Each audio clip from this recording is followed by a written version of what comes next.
커버드콜 ETF에 투자하기 전에 봐야 할 4가지. 김동엽. 베이비부머의 은퇴가 본격화되고 있습니다. 1차 베이비부머인 1955년에서 1963년생은 이미 정년인 60세를 넘겼고 2차 베이비부머인 1968년에서 1974년생도 정년까지 남은 시간이 많지 않습니다. 직장에서 퇴직하고 나면 다달이 받던 월급의 빈자리가 크게 느껴질 수밖에 없습니다. 은퇴자들은 월급 없는 삶이 아쉬움을 넘어 두려움으로 다가온다고 합니다.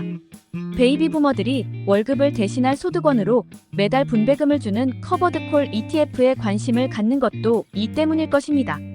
하지만 커버드콜 ETF를 활용해 노후 생활비를 마련하고자 한다면 꼭 염두에 둬야 할 점이 있습니다. 커버드콜 ETF는 투자 상품이라는 것입니다. 시장 상황이 좋지 않아 커버드콜 ETF의 기초지수가 하락하면 투자원금을 잃을 수도 있고 매달 받기로 기대했던 분배금 액수도 줄어들 수 있습니다. 은퇴자금을 모두 커버드콜 ETF에 투자하면 또 다른 위험에 직면할 수도 있다는 얘기입니다. 이러한 위험에도 분배금을 소득에 활용하기 위해 커버드콜 ETF에 투자하기로 결정했다면 투자에 앞서 4가지 점검해야 할 사항이 있습니다. 첫 번째, 적정한 투자 금액을 정합니다.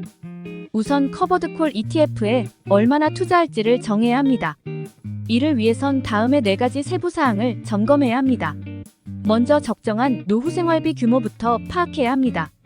국민연금연구원이 2021년에 조사한 바에 따르면 서울에서 부부가 적정하게 살아가는데 월 평균 330만 원이 필요하다고 합니다. 물론 이게 정답은 아닙니다. 각자 라이프 스타일이 다르고 생활 규모도 차이가 나기 때문에 본인에게 맞는 해답을 찾아야 합니다. 다음 할 일은 이미 준비한 소득원을 파악하는 것입니다. 대표적으로 국민연금과 같은 공적연금이 있습니다. 국민연금공단 홈페이지와 통합연금 포털 사이트를 이용하면 본인과 배우자가 몇 살부터 얼마만큼의 연금을 받을 수 있는지 확인할 수 있습니다. 보유주택을 담보로 주택연금에 가입할 수도 있습니다. 필요한 노후 생활비에서 공적연금과 주택연금 등으로 확보할 수 있는 소득을 빼면 부족한 생활자금 규모를 산출할 수 있습니다. 다음으로 노후 생활비 부족분에서 얼마를 커버드콜 ETF 분배금으로 채울지 정해야 합니다. 예를 들어 노후 생활비로 월 500만 원이 필요한데 국민연금과 주택연금을 이용해 월 300만 원을 채울 수 있다면 매달 200만 원이 부족한 셈입니다. 이 중 얼마를 커버드콜 분배금으로 채울지 정해야 합니다. 매달 필요한 분배금 규모가 확정되면 커버드콜 ETF에 투자할 금액을 정할 차례입니다. 이를 위해선 분배율을 함께 고려해야 합니다.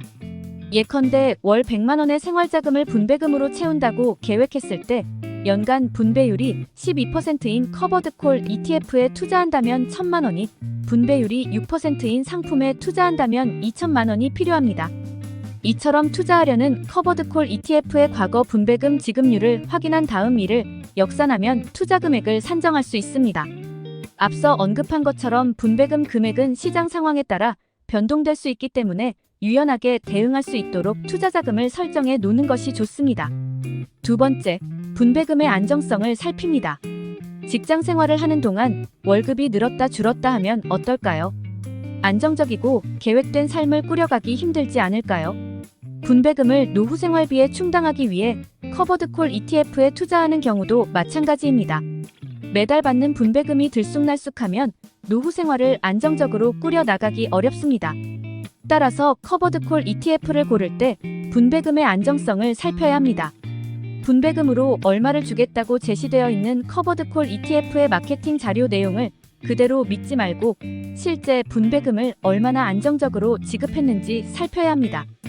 이를 확인할 수 있는 ETF 분배금의 과거 지급 내역은 자산운용사 홈페이지에서 쉽게 찾아볼 수 있습니다. 세 번째, 회복 탄력성을 점검합니다.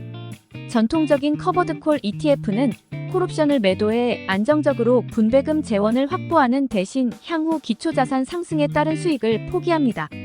이처럼 기초자산 가격이 상승했을 때 수익도 향유하지 못하고 또 기초자산이 크게 하락했을 때 손실도 피할 수 없습니다. 문제는 투자자가 커버드콜 ETF를 매수하자마자 기초자산의 가격이 큰 폭으로 하락했을 때입니다. 이후 기초자산의 가격이 상승한다고 하더라도 전통적인 커버드콜 ETF의 자산 가치는 이를 쫓아가지 못합니다. 자산 가치가 하락했을 때 이를 얼마나 빨리 회복하는지 가늠할 수 있는 능력을 회복 탄력성이라고 할 때 전통적인 커버드콜 ETF의 회복 탄력성은 거의 제로에 가깝다고 볼 수 있습니다. 문제는 기초 자산의 자산 가치가 떨어지면 이에 비례해 지급되는 분배금도 줄어들 수 있다는 것입니다. 분배금 감소분 역시 회복이 더딜 수 있기 때문에 이 경우 분배금 활용 계획에 매우 큰 애로사항을 겪게 됩니다. 이러한 단점을 완화하기 위해 최근 2년간 커버드콜 ETF는 기초자산 가격 상승을 쫓아 ETF의 자산 가치도 올라갈 수 있는 방향으로 진화해 왔습니다. 콜옵션 매도 비중을 기초자산의 전부가 아닌 일부로 제한함으로써 기초자산 가격 상승에 참여할 기회를 제공하는 방식이 등장했습니다. 예를 들면 콜옵션을 100% 매도하는 것이 아니라 50%만 매도하는 것입니다. 이렇게 해서 기초자산 가격이 상승할 때 성과의 50%라도 취할 수 있도록 하는 것입니다. 하지만 이 방식에는 또 다른 단점이 있습니다. 콜옵션 매도 비중이 줄어드는 만큼 프리미엄이 줄고 결국 투자자에게 지급할 분배금도 감소할 수 있다는 것입니다. 회복 탄력성은 어느 정도 높아지겠지만 필요한 만큼 분배금을 받기 위해선 해당 커버드콜 ETF의 투자 비중이 상대적으로 높아질 수밖에 없습니다. 이를 보완하기 위해 커버드콜 전략은 다시 한번 진화했습니다. 콜옵션 만기와 매도 주기에 변화를 준 것입니다. 전통적인 커버드콜 전략은 만기 1개월짜리 콜옵션을 매월 1회 매도했는데 진화된 방식에 따르면 만기가 더 짧은 콜옵션을 더 자주 매도합니다. 다른 조건이 동일할 때 만기 1개월짜리 콜옵션을 월 1회 매도할 때 얻는 프리미엄보다 만기 일주일짜리 콜옵션을 월 4회 매도했을 때 얻는 프리미엄이 더 많습니다. 결국 더 짧은 만기의 콜옵션을 더 자주 매도하는 전략을 쓰면 옵션 매도 비중을 줄이더라도 전통적인 커버드콜 전략과 동일한 수준의 프리미엄을 얻을 수 있습니다. 즉, 분배금을 감소시키지 않으면서 옵션 매도 비중을 줄여 기초자산 가격 상승에 더 많이 참여할 수 있게 하는 것입니다. 이러한 커버드콜 ETF의 경우 분배금 수준이 떨어지지 않으면서도 회복 탄력성이 높은 유형이라고 볼 수 있습니다. 커버드콜 ETF의 기초 자산이 어떤 종류의 자산군인지도 살펴야 합니다.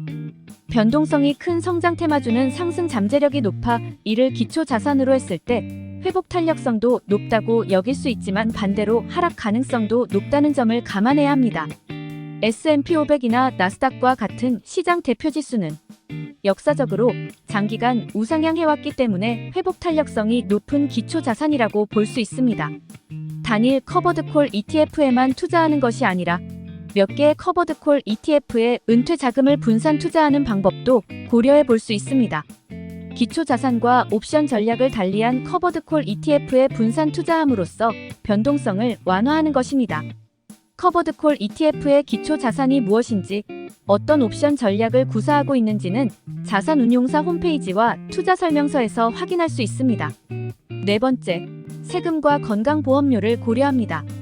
커버드콜 ETF에서 분배금을 받아 노후 생활을 할 때는 세금과 건강보험료도 고려해야 합니다.